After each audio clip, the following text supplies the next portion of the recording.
भीम सरोवर घाट पर छठ मना रही माताओं और बहनों से मिलने पहुंचे गोरखपुर सांसद रवि किशन। महिलाओं ने टीका लगाकर दिया आशीर्वाद। सांसद रवि किशन ने कहा, छठ मैया की पूजा से मिलती है बड़ी ऊर्जा। अब बिहार, यूपी के साथ साथ पूरे विश्व में छठ की धूम।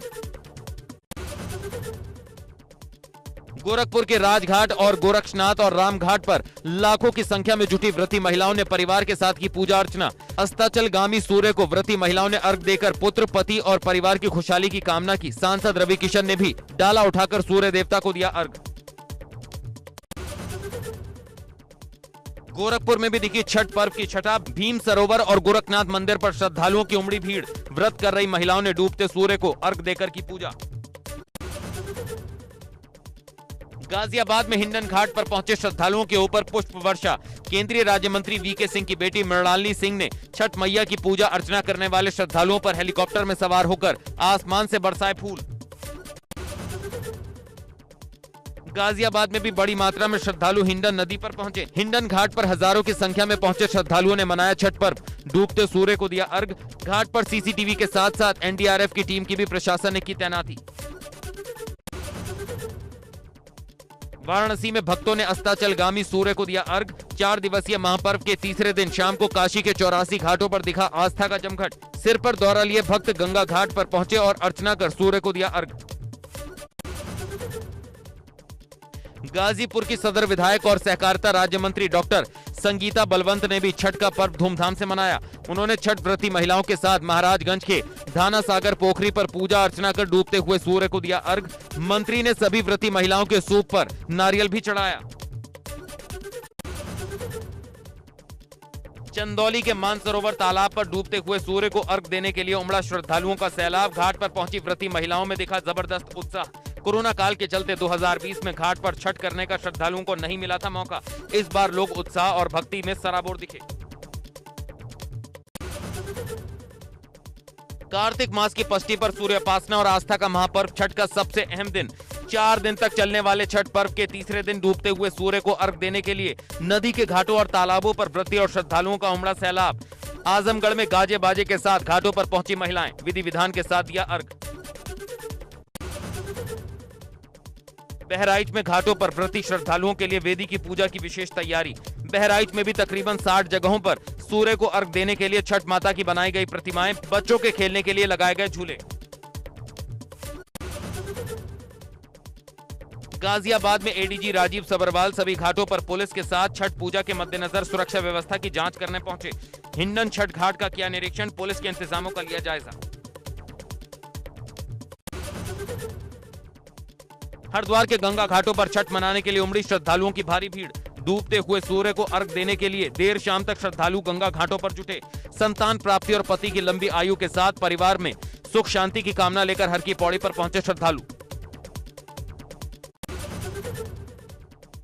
देहरादून में भी धूमधाम से मनाया जा रहा छठ पर्व। छठ पूजा के लिए उमड़ रही लोगों की भारी भीड़। कोविड प्रोटोकॉल का पालन करते हुए घाटों में की गई स्नान की व्यवस्था। शाम को व्रत कर रही महिलाओं ने सूर्य को दिया अर्घ। वाराणसी पहुंचे सुभाषपा अध्यक्ष ओम प्रकाश राजभर का विवादित बयान। कहा, अगर जिन्ना को देश का पहला प्रधानमंत्री बना दिया होता तो देश का बंटवारा नहीं होता। ओपी राजभर बोले, बीजेपी के नेता भी जिन्ना की करते हैं तारीफ। पिछले दिनों सपा प्रमुख अखिलेश यादव भी जिन्ना पर बयान देकर सुर्खियों में रहे। पीएम मोदी और गृह मंत्री अमित शाह के लगातार यूपी के दौरे पर सपा प्रदेश अध्यक्ष नरेश उत्तम पटेल का बयान। कहा, जितना प्रधानमंत्री मोदी और गृह मंत्री अमित शाह उत्तर प्रदेश आ रहे हैं उतना ही जनता इनसे नाराज हो रही है। कहा, इनके बार बार दौरे के बाद भी ना महंगाई कम हो रही है, ना ही किसानों को उनकी फसल का सही दाम मिल रहा है। सामाजिक परिवर्तन रथ यात्रा लेकर सिद्धार्थनगर के डुमरियागंज पहुंचे प्रसपा अध्यक्ष शिवपाल यादव का पूर्व मंत्री मलिक कमाल यूसुफ ने किया स्वागत। शिवपाल यादव ने कहा, हम बीजेपी की गलत नीतियों और भ्रष्टाचार के चलते प्रदेश के लोगों के लिए सपा से विलय या गठबंधन चाहते हैं। कहा, अभी चुनाव में वक्त है, सपा से गठबंधन की जताई उम्मीद। बलरामपुर दौरे पर पहुंचे प्रसपा अध्यक्ष शिवपाल यादव ने कहा, हम गठबंधन के पक्ष में हैं और गठबंधन चाहते हैं। हमारा उद्देश्य केवल और केवल भाजपा को सत्ता से हटाना है। इसके लिए हमें जो भी करना होगा वो हम करेंगे। इसीलिए हमने अपनी पार्टी का सपा में विलय का प्रस्ताव भी रख दिया है। उन्होंने कहा कि हमारी कोई शर्त नहीं है।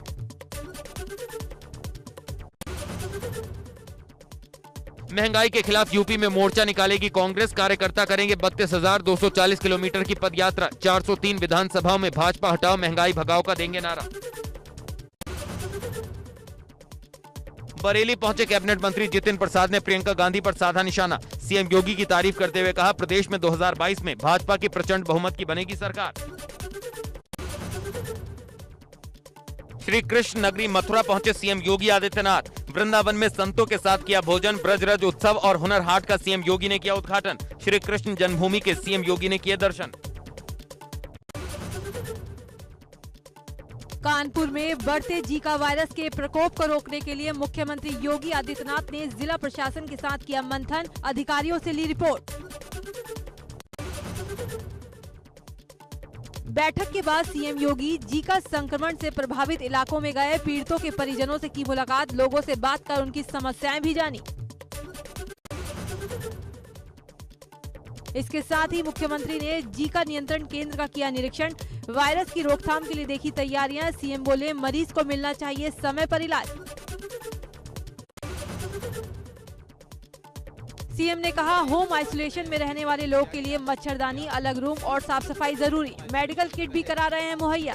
तो उसके लिए सेपरेट रूम, मच्छरदानी, घर में नियमित साफ सफाई की व्यवस्था हो।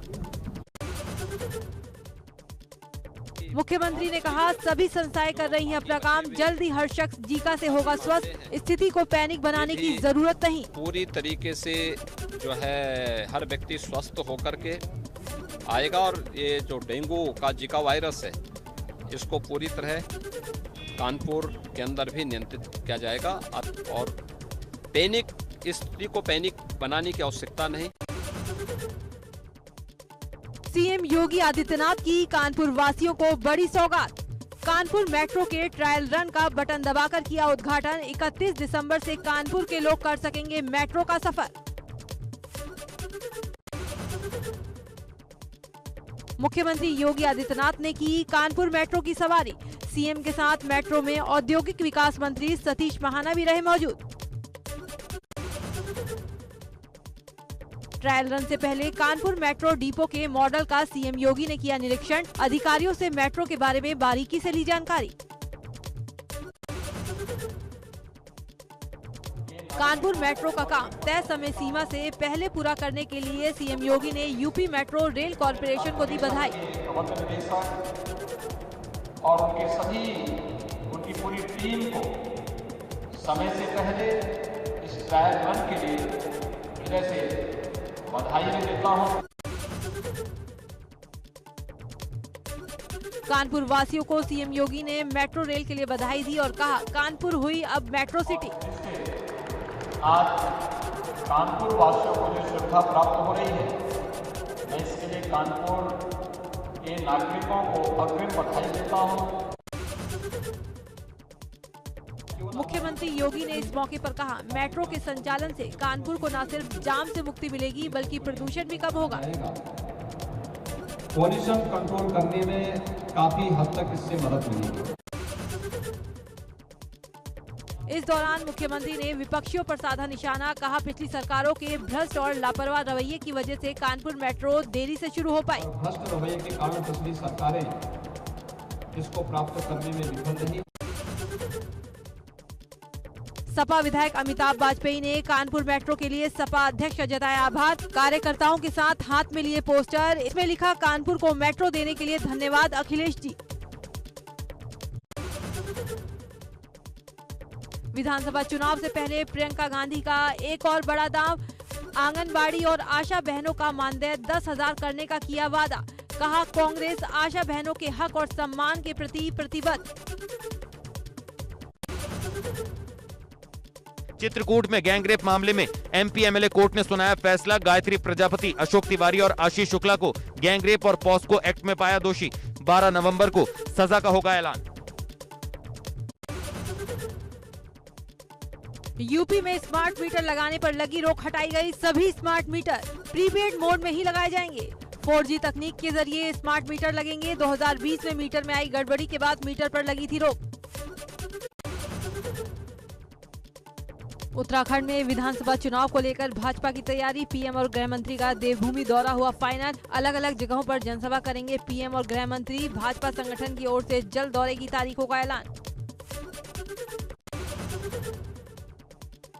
प्रसपा के राष्ट्रीय अध्यक्ष शिवपाल यादव ने गोंडा के दुख हरण नाथ मंदिर के किए दर्शन। भगवान शिव का आशीर्वाद लिया और पूजा पाठ की।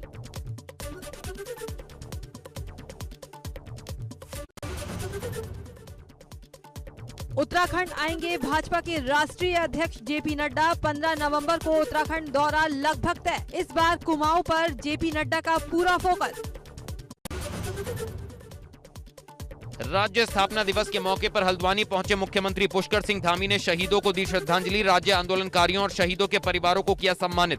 आपदा में साहसिक कार्य करने वाले अधिकारियों और कर्मचारियों को भी सीएम ने सम्मानित किया।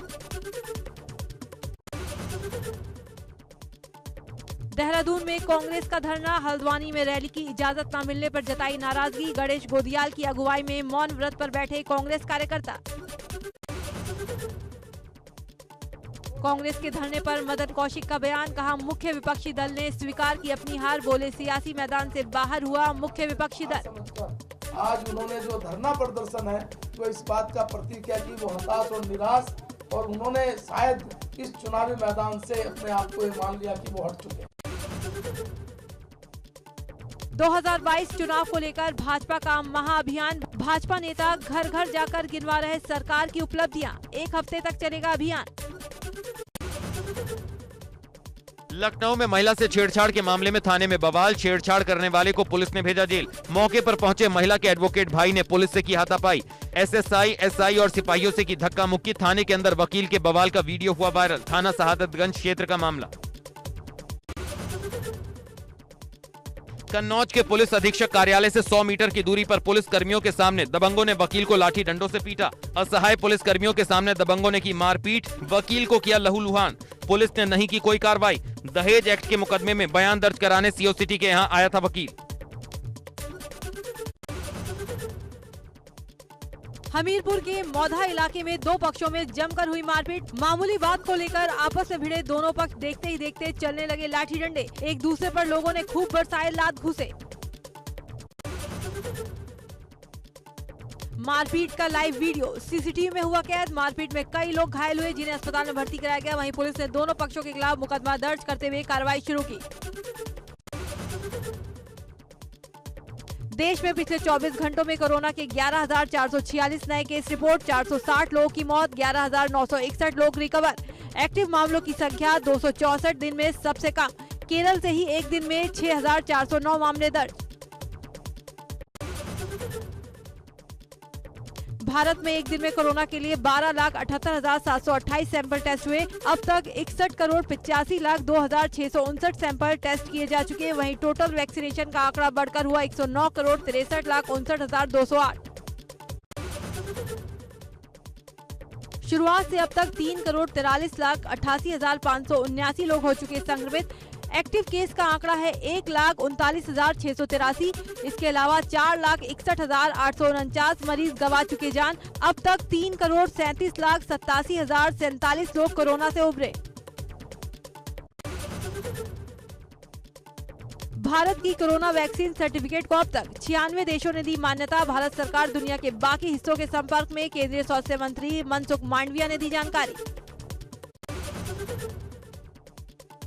नोएडा में डेंगू का कहर जारी। रबुपुरा मोहल्ला निवासी शाहिद की डेंगू से मौत। परिजनों के मुताबिक प्लेटलेट्स हो गई थी काफी कम। स्वास्थ्य विभाग ने डेंगू से मौत की नहीं की पुष्टि।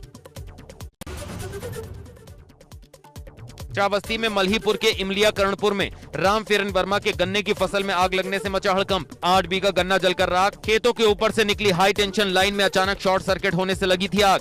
दमकल की गाड़ी न पहुंचने से लाखों का नुकसान। नोएडा में हाईटेक चोरों का आतंक। चंद घंटों में 2 लग्जरी गाड़ियों पर किया हाथ साफ। सेक्टर 20 से स्कॉर्पियो कार चुराई। सेक्टर 22 से फॉर्च्यूनर कार ले उड़े चोर। i20 कार में सवार होकर आए थे चोर। मुजफ्फरनगर के खतौली में बेखौफ बदमाशों ने प्रथमा यूपी ग्रामीण बैंक के ग्रामीण मित्र से दिन दहाड़े लाखों की लूट को दिया अंजाम। हथियारबंद दो बदमाशों ने पीड़ित व्यक्ति की पहले पिटाई की, बाद में 2.5 लाख रुपए की नकदी और लैपटॉप बैग लेकर फरार हुए बदमाश। घटना पर पहुंची पुलिस ने घायल को हॉस्पिटल में कराया भर्ती, शुरू की मामले की जांच। सोनभद्र में बीआरडी कॉलेज के प्रोफेसर की गला रेतकर हत्या से सनसनी। पत्नी के साथ बीती रात घर में सो गए थे प्रोफेसर। सुबह उठने पर पत्नी ने खून से लथपथ हालत में देखा शव। पुलिस और फोरेंसिक टीम ने मौके का किया मुआयना। प्रोफेसर के शव के गले पर धारदार हथियार के निशान। शव को पोस्टमार्टम के लिए भेजा। नैनीताल हाईकोर्ट ने पूर्व सांसद डीपी यादव को दी बड़ी राहत। हाईकोर्ट ने डीपी यादव को किया बरी, ठोस सबूत न होने के कारण हाईकोर्ट ने दी राहत। समाज के प्रति अपने दायित्वों की प्रतिबद्धता को जारी रखते हुए जेके सुपर सीमेंट ने लॉन्च किया दिवाली अभियान। भारत के 8 राज्यों के गांव की गलियों और चौराहों को रोशन करने के लिए 160 सोलर पावर्ड लाइटें लगाईं। हैशटैग लाइट ऑफ हैप्पीनेस से सड़क दुर्घटनाओं में आएगी कमी। अंधेरी गलियों को रोशन कर लोगों के जीवन में खुशियां लाने का प्रयास। महाराष्ट्र में मंत्री नवाब मलिक ने प्रेस कॉन्फ्रेंस कर पूर्व सीएम देवेंद्र फडणवीस के आरोपों का दिया जवाब। कहा, देवेंद्र फडणवीस हजारों करोड़ों की उगाही में है शामिल। मुख्यमंत्री रहते हुए अंडरवर्ल्ड के लोगों को बड़े पदों पर बिठाया। आर्यन खान के क्रूज ड्रग्स केस में मुख्य गवाह किरण गोसावी की व्हाट्सएप चैट से हुआ खुलासा। चैट के मुताबिक वसूली की पूरी साजिश केपी गोसावी ने रची थी। छापेमारी से पहले ही गोसावी के पास क्रूज पर मौजूद 10 हाई प्रोफाइल लोगों की थी लिस्ट। वैश्विक बाजारों में गिरावट के चलते घरेलू इक्विटी मार्केट में भी दिखा कमजोर सेंटीमेंट। 60,506 की ऊंचाई तक पहुंचने के बाद पीएसयू बैंकिंग शेयरों में बिकवाली के चलते सेंसेक्स पर दिखा दबाव।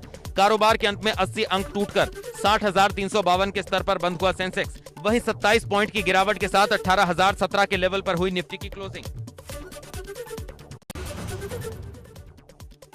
सर्राफा बाजार में सोने चांदी की कीमतों में उतार चढ़ाव जारी। 10 नवंबर बुधवार को बीते कारोबारी दिन की तुलना में सोने के भाव में मामूली उछाल देखने को मिला। 24 कैरेट सोने का रेट मामूली बढ़त के साथ 48,313 रुपए प्रति 10 ग्राम पर रहा, जबकि चांदी का भाव 64,692 रुपए प्रति किलोग्राम पर पहुंचा। बुधवार को नोरा फतेही का आइटम सॉन्ग कुसु कुसु गाना रिलीज हुआ है। इस गाने में नोरा बेहद ग्लैमरस अंदाज में नजर आ रही हैं। गाने में नोरा ने गोल्डन और येलो रंग के ड्रेस का कॉम्बिनेशन पहना है। जॉन अब्राहम स्टारर फिल्म सत्यमेव जयते 2 का लेटेस्ट आइटम सॉन्ग ट्रैक है कुसु कुसु। बिग बॉस 15 की कम टीआरपी से संकट। फरवरी से पहले बंद हो सकता है सलमान का शो। मेकर्स बिग बॉस 15 को छोटा कर सकते हैं। खबर है कि शो फरवरी में खत्म होना था, लेकिन कम टीआरपी और बस को देखते हुए बिग बॉस 15 को मेकर्स जल्दी ऑफ एयर कर सकते हैं। गेस्ट और होस्ट सलमान खान की कई बार चेतावनी के बावजूद घर वालों की गेम में कोई सुधार नहीं हुआ है। दिसंबर में स्पेन रवाना हो सकते हैं शाहरुख खान। दीपिका पादुकोण संग पठान की शूटिंग करेंगे शुरू। रिपोर्ट की माने तो शाहरुख ने पठान फिल्म की स्पेन में होने वाली शूटिंग के शेड्यूल को मंजूरी दे दी है।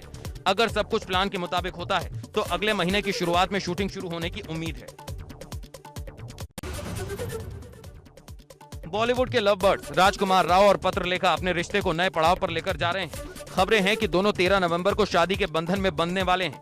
राजकुमार और पत्रलेखा चंडीगढ़ में शादी करने वाले हैं। कपल चंडीगढ़ में पारंपरिक रीति रिवाज के साथ शादी करने वाला है। पहले खबरें आई थी कि दोनों जयपुर में शादी करेंगे। उर्वशी रौतेला सोशल मीडिया पर काफी एक्टिव रहती हैं। उर्वशी ने सोशल मीडिया पर BTS वीडियो अपलोड किया है जो इंटरनेट पर वायरल हो रहा है। वीडियो में उर्वशी रौतेला इजिप्ट सुपरस्टार मोहम्मद रमदान के साथ नजर आ रही हैं। खबर है कि उर्वशी रौतेला एक बड़े बजट की साइंस फिक्शन तमिल फिल्म के साथ अपना तमिल डेब्यू करेंगी। तापसी पन्नू फिल्म शाबाश मिठू की शूटिंग लंदन के लॉर्ड्स क्रिकेट ग्राउंड में कर रही थी। ये फिल्म भारतीय क्रिकेटर मिताली राज के जीवन पर आधारित है। तापसी फिल्म में मिताली राज की भूमिका निभाती नजर आएंगी। तापसी ने शाबाश मिठू की शूटिंग पूरी कर ली है। बोल्ड और गॉर्जियस लुक से इंटरनेट पर तहलका मचाने वाली उर्फी जावेद फैशन वर्ल्ड की टॉप एक्ट्रेस बन चुकी हैं। उर्फी हर रोज अपने गॉर्जियस लुक्स फैंस के साथ शेयर करती हैं। उर्फी ने अब येलो साड़ी में अपने नए फोटोशूट की तस्वीरें इंस्टाग्राम हैंडल पर शेयर की हैं। उर्फी ने अपनी इन तस्वीरों के कैप्शन में लिखा, टिप टिप बरसा पानी।